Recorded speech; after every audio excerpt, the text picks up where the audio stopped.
A pleasant day, ladies and gentlemen. Before we start our discussion, I would like to introduce first myself. I am Private Maita Denaira S. Gumiran, 953827 Infantry, Philippine Army. Presently assigned at 105th Community Defense Center, 1st Regional Community Defense Group, Army Reserve Command. Ladies and gentlemen, our topic is all about the Armed Forces of the Philippines Affiliated Reserve Units. The references of our topic are shown in the slides. So first we have the Republic Act number 7077, or known as the AFP Reservists Act of 1991. We have also the Commonwealth Act number 1 as amended, or known as the National Defense Act. Circular number 4 for the application for commission into the Reserve Force AFP. Presidential Memorandum 36 to 70 and Rules and Regulations to Republic Act 7077 dated May 14, 1994. So the scope of our presentation covers the organization, training, commission or enlistment, adjustment of rank, call to active duty, removal and separation of officers and enlisted personnel of the AFP-affiliated reserve units. This further covers the termination of affiliation or de-affiliation of the AFP-affiliated reserve unit. What is the purpose of this circular? So it prescribes the policies and procedures to implement the provisions of Republic Act 7077 pertaining to the affiliated reserve component of the AFP Reserve Force. There are also policies that we should be abide of. In consonance with the responsibility of government to provide continuous and uninterrupted essential services to the general public, certain government and private entities, corporations, establishments, and organizations at the national, provincial, and municipal levels, which render public services, are necessary to support the prosecution of national defense plans or to meet an emergency. These shall be organized as affiliated units of the AFP Reserve Force. The AFP Reserve Command shall focus on the organization of the companies or agencies that are technical in nature and not peculiar to the major services.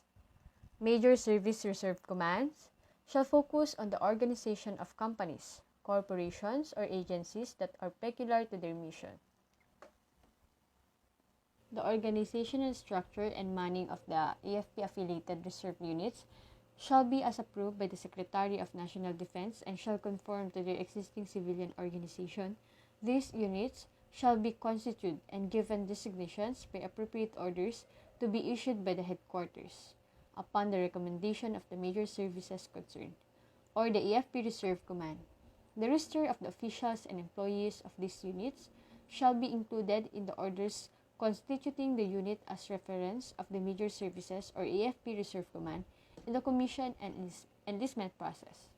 Key and technical personnel of vital public utilities affiliated with the AFP shall be required to undergo the military orientation training to qualify them for commission or enlistment in the Reserve Force AFP.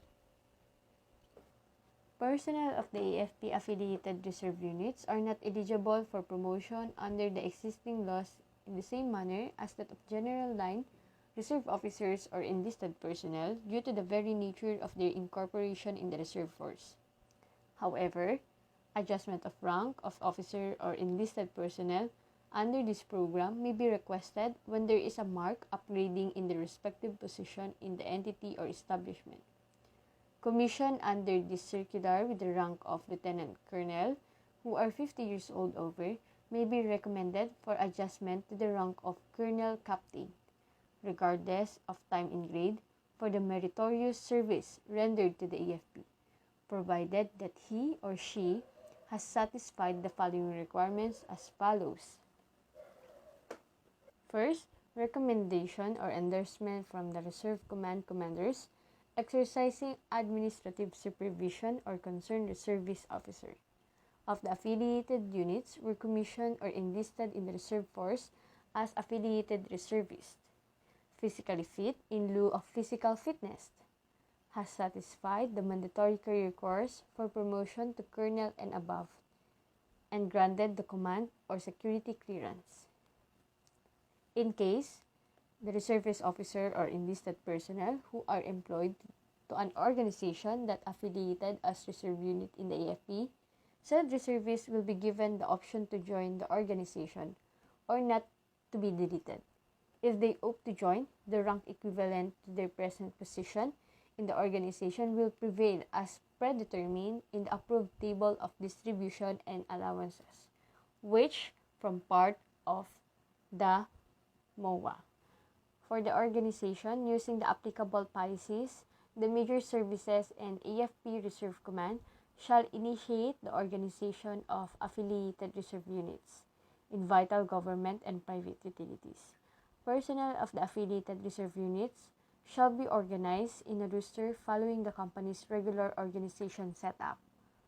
The roster will indicate their name, position in the company, and job description, position in the military service formation, time in grade, and recommended position. Based on the roster, an appropriate table of distribution and allowance and military formation shall be prepared and submitted by the soliciting agency. It will indicate the appropriate military grade level corresponding to the position of the personnel in the company. The personnel fill-up shall cover all the activities of the management and operations necessary for the public utility to function effectively in times of emergency.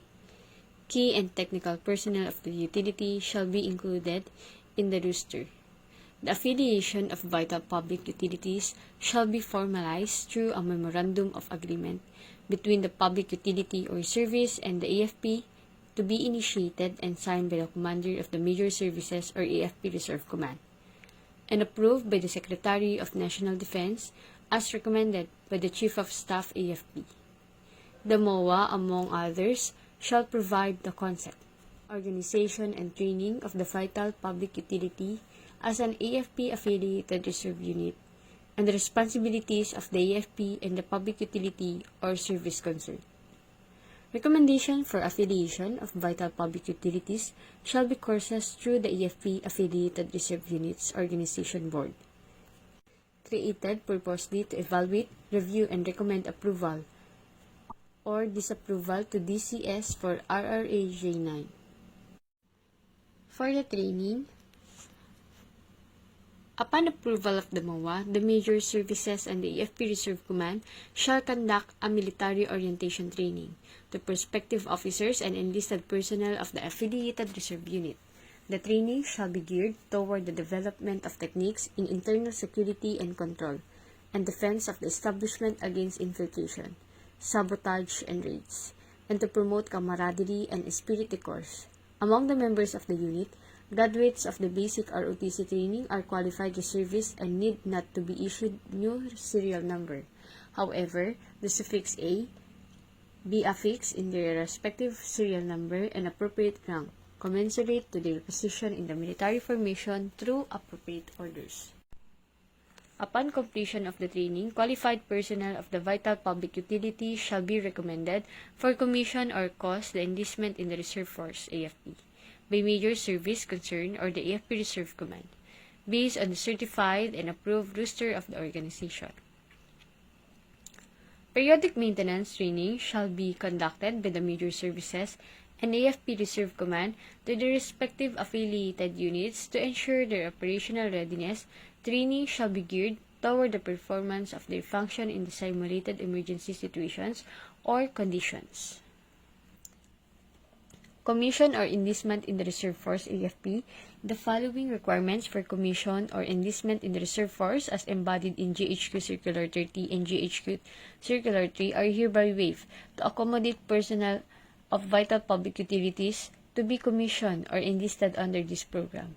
Must be a graduate of Provisionary Officer Training Course or MS-43. It has AFP ATB, age requirement, educational attainment for President and Vice President of the company.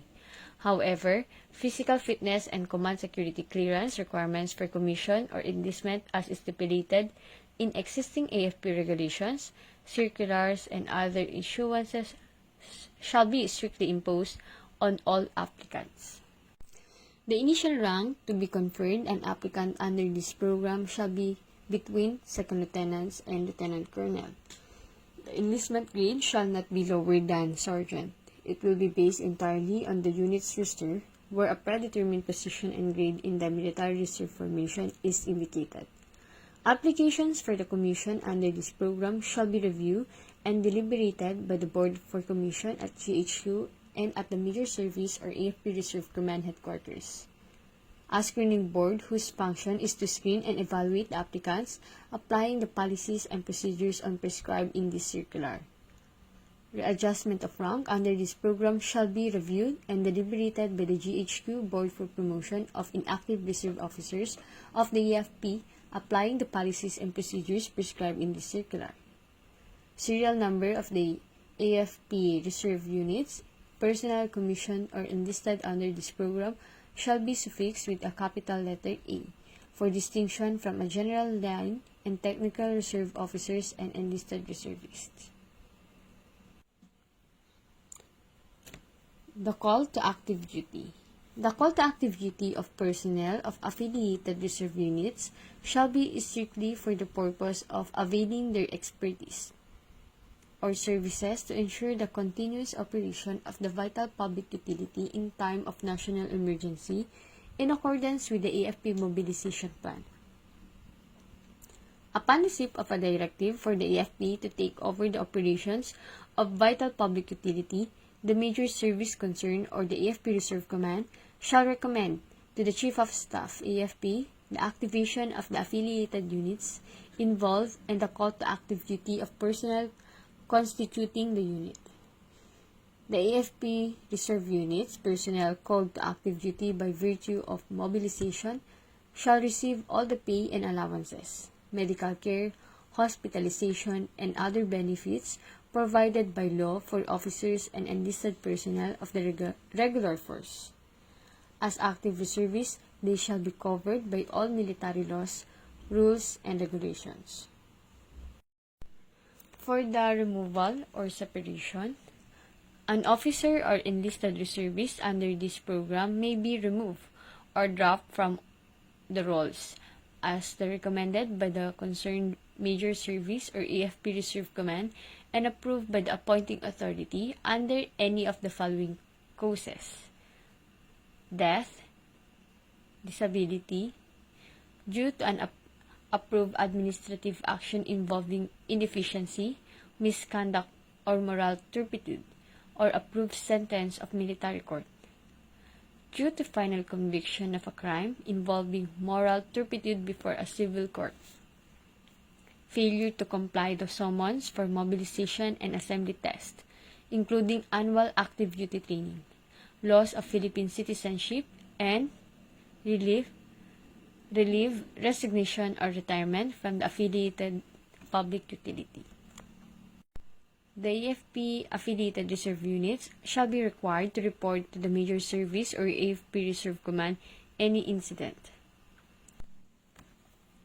For the affiliation, vital public utilities affiliated as reserve units of the AFP can be recommended for termination under any of the following circumstances, otherwise recommended for termination to the appropriate authority on accounts on the following grounds. First, dissolution of the entity or company, failure of the key personnel to comply summon for mobilization and assembly test, violation of the chain of command authority, removal or separation of all the officers and enlisted personnel of the affiliated reserve unit as stipulated, termination of the MOA formalizing the affiliation of a particular vital public utility, violation of any provision of this circular. Affiliated reserve units shall be de-affiliated on the following grounds: failure to administer efficiently a military organization to include the failure to submit the following recurring reports: semi-annual report on the status of the unit, report of changes on the status of unit personnel, monthly, quarterly, and annual unit accomplishment report, recommendation of personnel to undergo military orientation training as requisite for commission or enlistment into the Reserve Force AFP to fill up the prescribed military formation, if the membership falls below 50% of its approved military formation. Change of business. Its category does not qualify as a utility company. Inactive status or closure of the company. Affiliation of splinter groups of affiliated units. No splinter groups shall be affiliated as the EFP affiliated reserve units unless there is an express agreement between the heads of the mother unit and the new unit. Discourage splitting of the EFP affiliated reserve units as a result of conflict or other reason within the organization. Affiliation of association can only be considered if the association has been active for at least 5 years. A 5 years existence of an association will show its viability. For the evaluation, commanders of the major services and the EFP Reserve Command shall maintain an updated list of the respective affiliated units to include its roster of personnel. Semi-annual report on the status of the affiliated units shall be submitted to these headquarters. To include information, if any, on change in the status of its personnel in the company or military formation. In case the AFP affiliated reserve unit incur changes in the company's structural organization as a result of expansion or defilation which may affect the designation of its personnel in the military organization, the Major Service Reserve Command or the AFP Reserve Command shall recommend the restructuring of said reserve unit to CSAFP. What are the benefits of being a reservist officer? You will have the chance to be called to active duty for 2 years without extension in the Philippine Army with complete pay and allowances, entitled for medical care, hospitalization, and other privileges and benefits prescribed by law or regulations for personnel of the regular force. As you can see, for the second lieutenant, the base pay reaches from 39,945 pesos, with the subsistence allowance of 4,500 and pera of 2,000 pesos, quarter allowance 600 pesos, the hazard pay 240, clothing allowance for 200 pesos, and laundry allowance for 60 pesos, with a total of 47,545 pesos. For the first lieutenant, base pay ranges from 41,341 pesos, with a subsistence allowance of 4,500, with the pera 2,000 pesos, quarter allowance 600 pesos, hazard pay 240 pesos, clothing allowance for 200 pesos, and laundry allowance for 60 pesos, with the total of 48,941 pesos. And for the captain, we have the base pay for 49,312 and subsistence allowance for 4,500, pera 2,000 pesos, quarter allowance 650, hazard pay 240, clothing allowance 200 pesos, and laundry allowance for 60 pesos, with a total of 56,912 pesos. For the rank of major, we have the base pay ranges to 54,313, subsistence allowance for 4,500, pera 2,000 pesos, quarter allowance for 700 pesos, hazard pay for 240, clothing allowance for 200, and laundry allowance for 60 pesos, with a total of 61,913 pesos. And for lieutenant colonel, base pay ranges from 62,298 pesos, subsistence allowance for 4,500, pera 2,000, quarter allowance 800, hazard pay 240 pesos, clothing allowance for 200, and laundry allowance for 60 pesos, with a total of 69,898 pesos. You may also receive the individual clothing and individual equipment during the active duty training like the battle dress, attire uniform, combat boots, and many more. And allowed to buy tax-free goods from the EFP commissary stores. You can also avail for the EFP transient facility for only 200 pesos per night, at the different ATF location in the Philippines. And free to avail the C-130 flight. You can also avail for the AFP Reservist Identification Card. And opportunity to lead the reserve unit and regular troops. A part-time soldier and a full-time hero.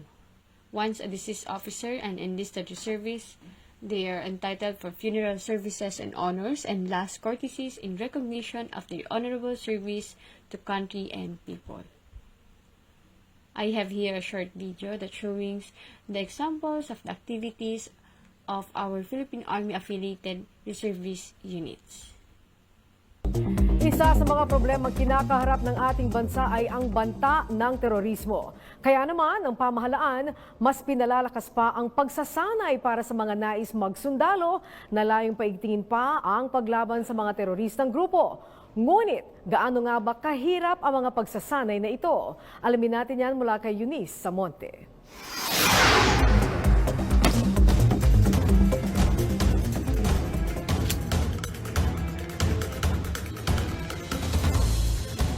Kaya mo bang gumapang habang binabaril?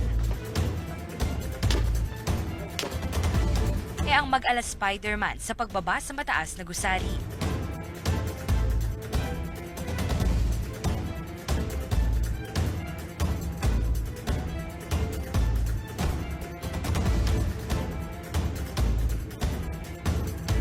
O kaya naman gumanap sa mga buwis-buhay na rescue operations.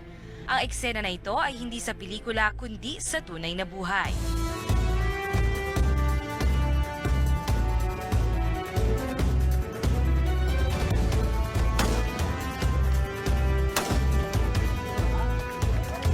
Ganito ang training ng isang Army Reservist dito sa Army Reserve Command sa Cavite.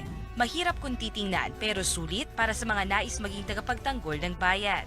Ayon mismo sa Chief of Staff ng Armed Forces of the Philippines na personal na binisita ang training ground ng mga nais magsundalo, ang pagpapalakas ng puwersa ng mga reservist ay alinsunod na rin umano sa direktiba ni Pangulong Rodrigo Duterte. Many of them are professionals. No? Yung karamihan ng mga skills, expertise na hindi natin nakikita sa military, maaari natin kunin sa ating reserve forces. Yung mga kakulangan natin sa mga abogado, sa mga doktor, sa mga technical experts, many of them, no, yung mga communications, many of them can be sourced dun sa ating mga civilian counterparts. And it is important na kung makukuha natin sila to form part of yung reserve force natin, malaking tulong sila sa pag-complement ng effort ng regular forces. Walang limit umano ang kanilang kampo sa mga buong loob na nais sumali rito. Basta tunay na Pilipino at kakayanin ang mga pagsasanay gaya ng confidence firing, rope courses, survival swimming, at humanitarian and disaster response training. Karamihan sa mga reservist umano ay ang mga profesional kung saan ang ilan pa nga dito ay mga abogado, doktor at pari na nais magserbisyo sa bayan.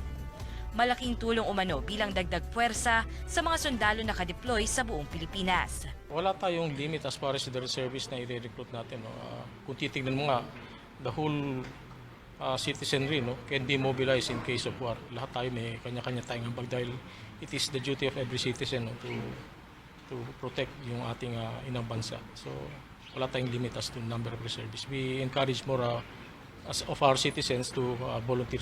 Bagamat wala naman aniyang pinaghahanda ang gyera, ayon sa militar, mas pag-iigtingin na rin ngayon taon ang ROTC program para naman sa mga kabataang nag-aaral pa. Ngayong doble na ang sahod ng mga sundalo at mas marami na rin ang kanilang mga benepisyo, inaasahan ng militar ang mas marami pang reservist na handang ipakita ang pagmamahal para sa bayan. Eunice Samonte, para sa Bayan. And that's the end of our presentation for the AFP Affiliated Reserve Unit.